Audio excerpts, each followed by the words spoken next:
శుభం వ్యాధి శ్రీ గురుభ్యో నమః. మిథున రాశి వారికి డిసెంబర్ 1వ తారీఖు నుండి 15వ తారీఖు వరకు ఈ విధంగా ఉన్న విషయాన్ని మనం విశేషం తెలుసుకోవడం ప్రయత్నం చేద్దాం. మిథునానికి బృహస్పతి కుటుంబ స్థానంలో ఉచ్చస్థితిలో గురుడు ఉన్నాడు కాబట్టి చాలా అద్భుతంగా ఉంది. తృతీయంలో అత్యత ఉన్నాడు, పంచమంలో బుధుడు మంచి బలంగా ఉన్నాడు, మిత్రక్షేత్రంలో సస్యస్థానంలో శుక్రుడు, రవి, కుజుడు 3 గ్రహాలు కూర్చుని ఉన్నాయి. అలాగే భాగ్యంలో రాహు, రాజ్యంలో శనీశ్వరుడు ఉన్నారు, లాభంలో ఏ గ్రహం అయితే లేదు. భాగ్య రాజ్యంలో ఉన్న గ్రహాలని ఏదో రకంగా ఒక లక్ ఫేవరింగ్, ఏదో రకంగా ఒక లక్ కన్సిస్టెంట్గా కంటిన్యూస్గా ఏదో ఆదాయం ఇవ్వడానికి ప్రయత్నం చేస్తాయి కాబట్టి మన దాని గురించి వరి ఒక్కలే. ఉద్యోగంలో ప్రెషర్స్ ఉంటాయి, ఎందుకంటే లక్ అంతా అన్ఫేవరింగ్గా ఉంది కాబట్టి కొంచెం ప్రెషర్స్ ఉంటాయి. ప్రెషర్స్ అధిగమిస్తే డెఫినెట్గా మీరు కొంతవరకు ప్రూవ్ చేసుకోవాల్సిన అవసరం ఉంటుంది. ఒకసారి మీరు ప్రూవ్ చేసుకోవడం మేము ఎవరు ఉద్యోగం బయట తీయడానికి ప్రయత్నం చేయలేరు.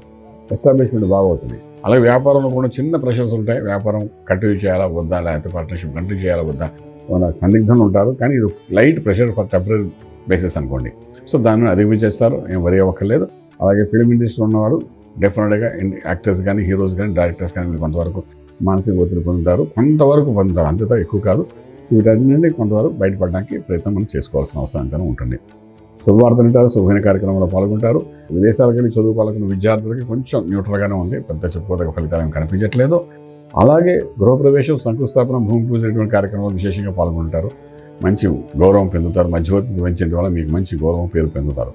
అలాగే లక్కీ నెంబర్ దగ్గరికి వచ్చినప్పుడు నెంబర్ 5 పాజిటివ్గా పనిచేస్తుంది. మంత్రం దగ్గరికి వచ్చినప్పుడు ఇక్కడ 6వ స్థానంలో 3 గ్రహాల యొక్క కలయిక ఏదైతే ఉందో ఇది గ్యాస్ట్రిక్ ఇష్యూ, ఇండైజెషన్ సిస్టంలో ఇబ్బంది పెట్టడం, ప్యాంక్రియాస్లో కొంచెం ఇబ్బంది పెట్టడం, జీర్ణాశయం అంతా కొంతవరకు బాధపడేటట్టుగా జరుగుతుంది.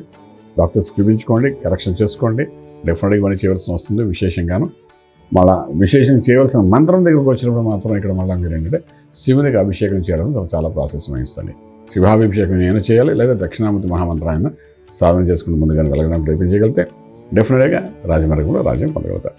శుభం వ్యాధి.